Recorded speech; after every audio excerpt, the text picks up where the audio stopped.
What's up, YouTube? Welcome back to our channel. Back again with another one. Yeah. Another reaction, another power reaction for y'all. That last power episode was crazy. Yeah, that's one of my favorites. Gotta be one of my favorites all the time. Yeah. I don't know all the time because nobody's, I feel like You was watching Power in season 1. I wasn't watching Power in season 1. Yeah, so. that's why I said of all the time I feel like it was Ghost dying. Yeah, yeah, of course. Like all the time. Like, yeah, but that was up this, there. Yeah. It was up there for sure. It was definitely the best of Power, but Ghost. Top five teams. If you're rocking with the channel, hit that like button, subscribe, and comment your thoughts so we can just keep the channel going. We gotta be intrigued. But, I see y'all watching us more and more. Yeah. But yeah, about to get into it. Let's go.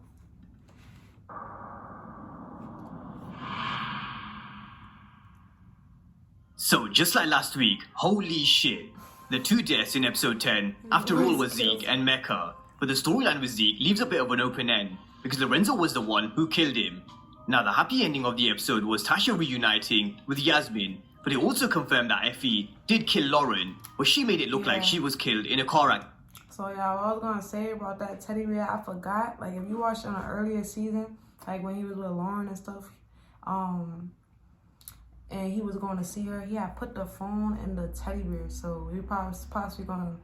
That's like a little acknowledgement I saw. He put the phone in that teddy bear, and then so.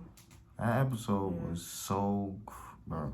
The first time we actually watched it, my stomach was I never turning, felt like that while watching a TV show. I was like, energy was so pumped up. I was like, is we gonna die? I don't know what was gonna happen, y'all. Yeah. I don't know, but yeah. Like, that's just what make me say like that's like my favorite, because like I just never felt like that. Yeah, that's personal. That was viral. Yeah. Accident. But again, this has been left open-ended because no doubt if and when Tariq finds out in season 3, it's gonna cause some shit between him and Effie. But of course, the big story is the death of Zeke and Mecca, and taking down someone like Mecca was never gonna be easy because of the soldiers he has and because of who he was. That nigga. Nah, they didn't make him out to be some kind of big dude. And I don't know, like, you see how they always have Zeke in like the media? Why did the cop just call? I'm not trying to say he's a liar or anything like that. That's kind of suspicious. Nah, I just think he just outshadowed, like he overshadowed. But like a Stansfield former NBA player, not NBA, but he used to be on ESPN, whatever they be capping. But yeah, I know. I just don't know. That's kind of like a little suspicious to me, but it's obvious he's dead because the storyline is more so. Speculation? He's dead, y'all. Because speculation is when Monet found out about the fact that Lorenzo was actually shaky, he's dead. Like, it wouldn't make that out to be none. But now Monet was the best person. Monet was the only person really that could have killed him. Hell yeah. Yeah, because he always has guard down. He don't know. He's so stupid, bro. Like, even early in the episode, Movie Bot didn't show it earlier in the episode yet, but she said something and then he took his whole mind off her. He was like, oh, okay, just because she said it, just because it came out of her mouth. Anybody else, he would have been like, but yeah. Was an informant, and to be precise, Blanca Rodriguez's informant, something which I mentioned in my videos prior to this episode, which how much she's very much Cooper Saxe-like, and I do think we're going to see that in season 3, where instead of chasing James St. Patrick, she's going to be chasing his son, Tariq St. Patrick. So with that being said, let's get into this review and recap and dissect all things Power Book 2 Ghost Season 2, Episode 10. But let's kick things off with where this episode started, which was with Mecca explaining to Monet why he turned from Dante Spears into Mecca, which is completely lies, of course. He turned into Mecca because he was an informant. But in this conversation, he told Monet that he agreed to kill Lorenzo, but Kane had to be the one to do it. Now meanwhile, Tariq woke up and he tried to get in touch with Lauren, but he couldn't. And Effie tried to convince him that she's sure he doesn't have anything to worry about, But this is the reason why Effie got rid of Lauren, because she wanted Tariq, because she's in love with him. But this scene also showed us that Tariq really trusts Effie, because he told her that if something happens to him, then she needs to find Yaz. And for him, Yaz is everything to Tariq, so you can tell, Tariq really trusts Effie. So let's follow Tariq's storyline, because we need Tariq to be free from his case before we... Yeah, exactly. You're gonna say that to all of them. You can say that to Braden if you have to. That's handled right.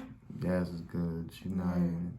We get to the plan involving killing Mecca. Now, Tariq got told that there was a new witness who was Trace Weston, and he knew this was bad news because he could connect the dots from season 1, episode 6, when Kane dragged Trace and Braden to Queens, and where Ramirez also picked them both up. But all of a sudden, Trace was ill, and instead of Trace, his brother Braden took the stand. And we all knew he wasn't gonna snitch, because he knows the consequences if he does. I don't know, you had to peep in the other episode when they was talking to the family lawyer. He got full immunity. It wasn't really... People did not catch that, y'all. Some people... At first, we was thinking it was like some racist thing. Like, how he the white boy, he did it. He didn't get arrested, but he got full immunity. So, like, that basically saying, like, we're going to tell everything you know and But what he did was, he used his privileged background and his Western name to his advantage, and he blew up Jenny's case by saying that Tariq didn't kill Jabari or Ramirez, and that he was behind course correct, and luckily he had the papers to prove it. Now if you're wondering how this is possible, in episode 3, Tariq signed everything over to Braden, because Tariq needed to show legit income to take care of Yaz. So Jenny's case was dismissed, and Braden has now been pulled out of Stansfield and into his dad's hedge fund. So I do wonder how this will work in season 3 between the two characters. But in this conversation, Tariq did ask Braden about Lauren, and he said she drove off without him. But he knows what really happened. Effie was the one. He's not too loyal, y'all. I feel like he did that just to take his conscience, like he did that out of guilt. He could have saved Lauren, come on now. I don't know why he even let Effie take her in the first place if he had anything handled. And Tariq is your man and he wants something done a certain way because he want Lauren alive. But I guess. Yeah, that's why he came to the courthouse, cause he did that. You know, he did it wrong. Yeah. He tried to clean that up, Yeah, I forgetting that he not too loyal. Y'all just remember he got a secret. One who killed Lauren and made it look like a suicide. And Cooper Sachs told Tariq after he found out from Jenny Sullivan after the case. And Sachs really does feel like they have blood on their hands with both Carrie and Lauren's death. And he had a choice to make. Does he fight for justice or does he fight for money? And it was made clear at the end. Sachs is going to be an inside man for Jenny Sullivan. And this is love talking. And with Sachs being a power OG, I really don't have a good feeling for him next season. Because we all know what happens to informants. But Tariq blames himself. Because everybody he cares about ends up dead or they're gone. But Effie tells him that he's got her. And she's going to be even closer to Tariq. Because it seems like she's going to be moving to Stansfield in season 3. I don't know that is. That's whack for the show. And it's going to be interesting if Diana moves to Stansfield as well. Diana gonna move to Stansfield too. But wrapping this up before we get to the Tejadas, Mecca, Z, and the whole plan, we saw Tasha. Drew going to college next. For a verb. Returning. Now Tariq knows as long as he's in the game, and as long as he's connected in this life, Yaz will never be safe with him until he has money and power. And that's what Tariq wrote in his letter to Tasha. As soon as he achieves money and power, he'll be back with them. But he did the right thing in reuniting Tasha with Yasmin, and this was the happy ending that we saw in episode 10. But we all know this is not a finished story because Tommy will still be after Tasha, and Ray Ray even foreshadowed her death when he told Tariq in his nightmare that he's gonna get Tasha. But Tariq was also here watching Tasha reunite with Yaz, and this was a very interesting conversation with Sachs, because Tariq asked him if he knows someone called Dante Spears, and Sachs explained that he was his high-level informant, and he went after Lobos, the Jimenez cartel, and he was in danger, so he wasn't allowed back in the US. I don't know if we can believe that storyline. No, I don't really. You know how much time they mess up in the writing, and even they just finished messing up with the age. They said that King was born 1999, and this, like, no. They had to switch that. Oh no, it was an accident. I want to know, like, how if you Mecca... go back, if you go back, like, Oh my God, they had no leads. They only had no leads. There was no snitches. There was none of that. They only had Dre, and then if I go back to the first episode, season 1, episode 1, and Ghost killed her brother. I think it was. And that one, they kept on. That was the only two. Only thing I could think though, because she did say that he was a CI, like, you know, he. Yeah, but then Sax knows about him. Sax is saying that he helped win. Yeah, all they did was just give them information. He basically told them, like, we know for sure that James St. Patrick is a drug dealer, bro. We literally have an informant telling us. They should have just said that. I'm just saying. I'm not. You're not wrong, Vic. I'm just saying that they should have put that in there. Like, they didn't put that in there. Yeah, that was kind. Like, come on now. They just added him in there, just squeezed him in. Yeah, He just like, really. oh, that makes sense. Let's put that in. But without Dante Spears, the Eastern District would never have mounted an investigation into Ghost. And if they didn't do that, then who knows? Maybe Angela would never have stepped forth into truth. And Power would have been a completely different story. And a story which would have been different with Kanan, Tommy, and... You're trying to say that Mecca comes from way before episode 1. Yeah, because she did say something about Angela. Yeah. She said, he said if Angela, that they was investigating in Ghost. If it wasn't for Mecca, they wouldn't even have been investigating that. Well, who's Ghost? Because in the beginning, they thought that Ghost was Tommy. What season did Angela die? Season 6. Oh, no. Yeah. I'll go to season 6. And Tash. That makes better sense. What Saz just said, that makes better sense. But that, what's her name? Detective something? I don't know how she And really, who knows what would have played out without the GOAT of global snitching. But now that's been wrapped up, let's talk about Monet's master plan, which resulted in Zeke's tragic death. So it started with Mecca telling Zeke that there was nothing left for him in New York, and there was a seat for him on his private jet tomorrow.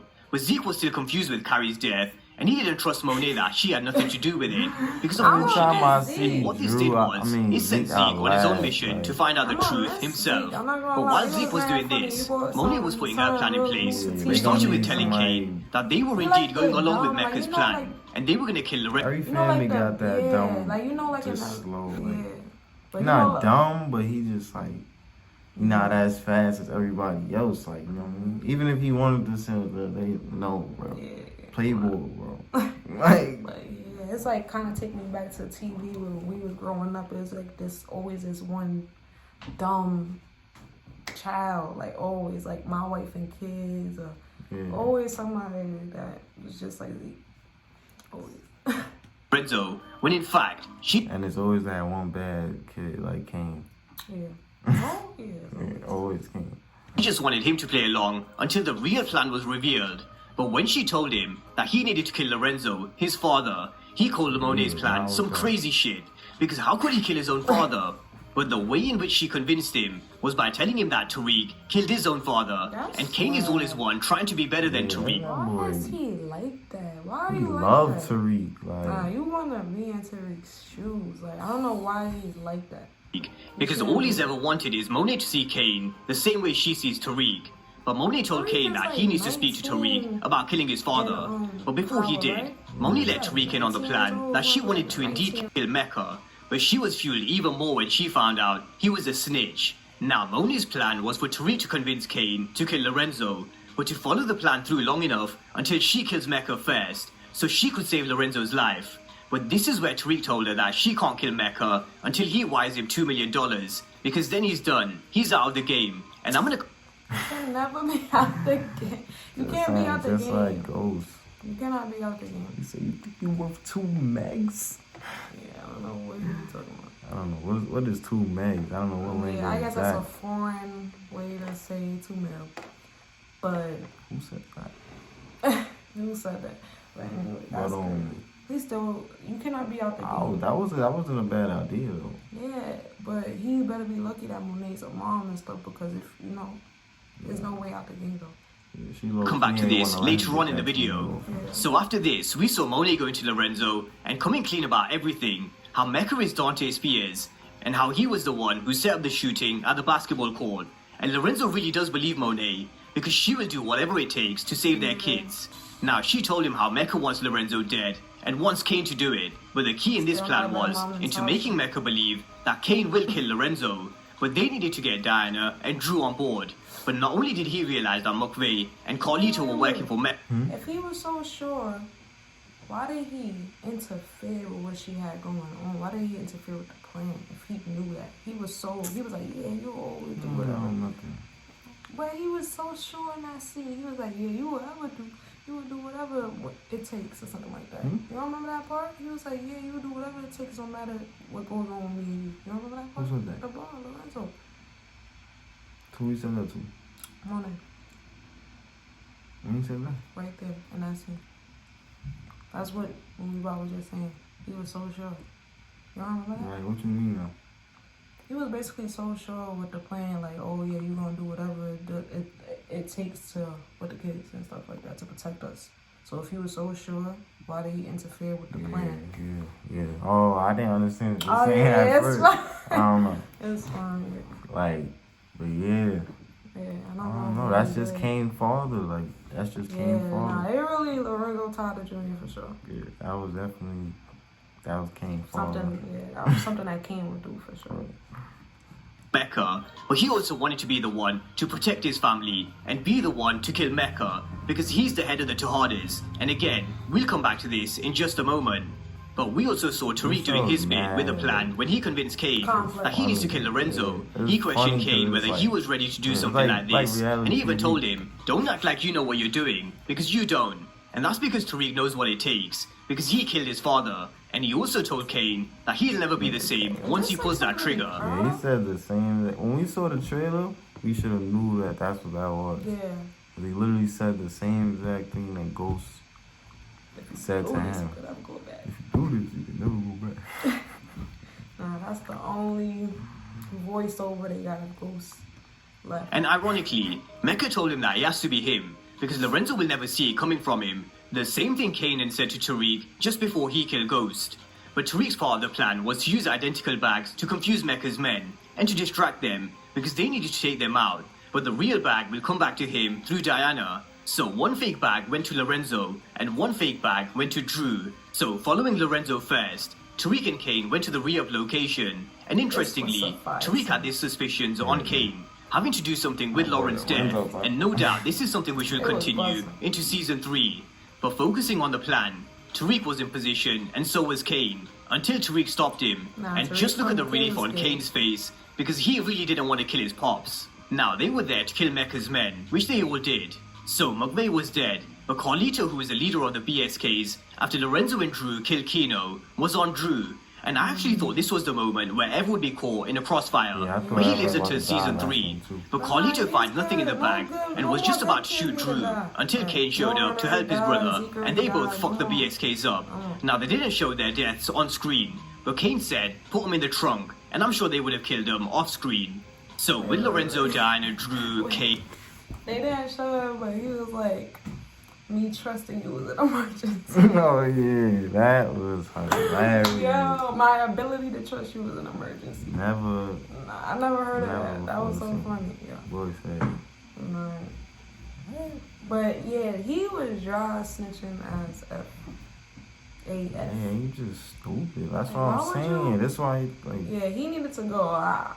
Like, why would you go to the station? Who pulls up to the station, asks them about a crime, making sure that the crime is what it was said it was yeah, I was just making sure. I was making sure. Done with their part of the plan. This is where we come to tie Zeke's story in, because while this was going on, Zeke was looking for answers for Carrie's death. First he was told it was a suicide, but then he was brought back into Whitman's office, where he showed Monet's photos from a traffic camera near Carrie's place. And although Zeke didn't snitch, he knew Monet was behind Carrie's death, looking like a suicide. But he decided to jump on Dante's jet anyway. But back home, Lorenzo asked Diana what was in Dante's bag, and this fueled him into killing Mecca himself. Because as I mentioned before, he believed it should be him putting the bullet in Mecca. But what he didn't know was, he was killing Zeke instead. And this is why it was such a tragic death. Lorenzo didn't mean to kill Zeke, he thought he was killing Mecca. But with Mecca's death, he changed the meeting from the hangar to his penthouse suite, and also making the call to someone to let them know his cover was blown. But before Tariq could get upstairs, Monet killed Mecca, telling Tariq that Mecca was going to kill Tariq and Monet both. So Tariq is still going to be in the game, and Mecca's dead. But who did he call? Blanca Rodriguez. And now she's going to be all over Tariq St. Patrick. Oh, I didn't even peep that. You didn't peep that that's who he was, who he called? That's why I'm trying to say I did not understand that part. That's why I was like, no. When Sax explained it though, I understood now. I guess. In season 3. We were just asking where is she? Yeah. Yeah, we were just asking where is she. And her There's and a lot of Sax people together, from season 1 is just missing. her and Sax together is gonna be missing. And that Yeah, that's another thing. That might be the catch in another prostitute. video. I think Sax is gonna die in season 3. Sadly. Oh, My God. yeah, I'm not gonna lie, he is a D-Rock. Exactly the same way she was after Ghost in Power, which will no doubt come for death for some, prison for others, and a whole lot of chaos in season 3. But it doesn't finish here. Because of Dante's death being confirmed on the news to be in his penthouse suite, it dawned on Lorenzo that the person he killed wasn't Mecca, and Monet got the call from Detective Whitman that Zeke had been killed. And this is going to open up a whole can of worms, because now it's Lorenzo's turn to hold the big Zeke secret. But elsewhere in the episode, we saw Rashad Tate taking Rick Sweeney's seat, but not just Rick Sweeney's seat, also making Kamal Tate the head of his security. And is this the start of influence, or will Tate remain on Ghost? Let's wait and see. Now, we also saw the story with Theo Rollins, where Sax said Theo is innocent, and he's working on his release. Now, the actual person who committed the manslaughter was 4 inches taller than Theo, which happens to be Davis McLean. But Theo is sick, but will McLean push for his release anyway, putting himself at risk? I think so. We're just gonna have to wait until season 3 for this storyline to pick up. And that was the final episode for season 2. And there we have it. Mecca and Zeke are dead. But it leaves a lot of story to be told in season 3. Will Monet find out that Lorenzo killed Zeke? And will Blanca Rodriguez catch Tariq St. Patrick? Drop all your thoughts down below on the final episode of Ghost, season 2. And of course, if you're new to the channel and you haven't done so already, woo! That was a tough one. This episode is like a crazy banger, like. Yeah, and it's kind of like a cliffhanger. Oh, sorry, yeah. It's kind of like a cliffhanger. Like, why would they ever drop an episode that far? Like. Yeah, I don't know. Like they went back to back to back. Cause I like 9. Everybody was like that one was mid. I like 9, and 10 was real good. No, it was good. It was the 8 and 10. It was the yeah, for you. Yeah, I'm just saying it was back to back to back for me. That movie scene, that was crazy. Yeah, that's like some Tyler Perry. I mean, I said the movie scene, the dinner scene. Yeah, it's like Tyler Perry. Dinner scene, and that Mecca death, just everything that transpired. I just like episode 8 too, the chef down. It was just everything. Yeah. I don't know. I'm not gonna say I like people dying, but it's just action. The deaths bring the show and a movie, any type of movie, once the main character or somebody important dies, it just take the next step in the show, like, you know? It just calls up a whole start of new shit. I see what you're saying. Even from when Jabari died. All of this transpired off for just him dying. Yeah. And I also feel like Carrie, like, I'm getting away from a little bit, but Carrie should have just stayed on there a little bit longer. Yeah, I feel like she was a good character. Now it's leaving room for a new professor, you know that? Who was that? Because it's not going to be Tate. It's not going to be Professor Carrie. I'm just saying, it's a lot of, you're going to see a lot of new characters, because also who's going to do them with Tariq? Boys and girls can't do them together. Who's going to do them with Tariq? Brayden is out. Yeah, exactly. I hope Brayden is not off the show. Nah, I don't think he's gonna be off the show, because he just said that he didn't get his $2 million, none of that money, so he's gonna still be having to be in the game. He's not going away. He's not done with the game. Can't be done with the game. I guess that's why he got iffy. Yeah, I guess. Nah, he's not gonna trust them once he find out they killed Juan. Exactly. I feel like he gonna always be suspicious about that, no matter what. But my boy we gotta just find time shit a little bit out with them. Nah, I think that's what he would have did. I think if he would have got the $2 million, yeah, that's what he would have paid Tamika off, took that $1 million, and chilled out. Yeah, that's what he needed to do. I don't know if you wanted to. Why would you do this? It was all to get Ghost upset. Like, I don't know why he even started to sell drugs in the first place. He had it all. Everything. But hey, that's what he wants to do. And now he wants to get out the game. It hasn't even been like 4 years. Like it has been. Why would you kill Ghost? Like, why would you kill your father, bro? And Ghost at that. It's not even just your father, it's Ghost. It's not Mecca, it's Ghost. Like, Ghost is not a snitch, like not that snitch. He like we could pass for Ghost. He set the drop. That's about it. It don't matter. He set somebody up. Tariq set up Kanan too. That's how Kanan died. So hey, you gotta get it. Yeah, she be saying Tariq's not a snitch. Yeah, how you gonna degrade He's not his Ghost father. character? They're gonna degrade Ghost character and then uplift Tariq. That don't make no sense. Ghost, show not Ghost some Omari. love. But yeah, you guys, make sure y'all like, comment, subscribe right now. Turn on the bell. Let us know if you guys want more videos like this. We'll keep on coming.